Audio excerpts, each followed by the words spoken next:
புதுவை மாநிலம் கிருமாம்பாக்கம் அருகே கடலோர மீனவ கிராமமான புதுக்குப்பம் கிராமம் உள்ளது. இங்கு சுமார் 500க்கும் மேற்பட்ட மீனவ குடும்பங்களை சேர்ந்தவர்கள் மீன்பிடி தொழிலை நம்பியே வாழ்ந்து வருகின்றனர்.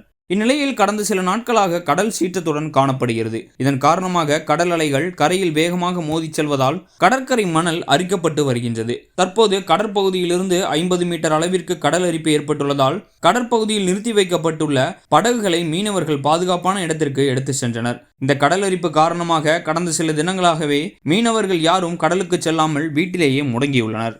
மேலும் தொடர்ந்து கடல் அரிப்பு ஏற்பட்டால் படகுகள் மற்றும் வலைகளும் கடல் அலைகளில் இழுத்து செல்லும் நிலை ஏற்பட்டுள்ளது. சமீப காலமாக புயல் அல்லாத நேரங்களிலும் கடற்கரையோரங்களில் கடல் அரிப்பு அதிகரித்துள்ளது. இதில் மீனவ கிராமங்களுக்கும் கடற்கரைக்குமான இடைவெளி 100 முதல் 150 மீட்டராக உள்ளது. கடந்த 10 ஆண்டுகளுக்கு முன் 500 மீட்டருக்கும் அதிகமாக இருந்த இடைவெளி தற்போது கடல் அரிப்பு காரணமாக குறைந்து வருகிறது. இது மீனவ கிராம மக்களிடையே பெரும் அச்சத்தை ஏற்படுத்தியுள்ளது.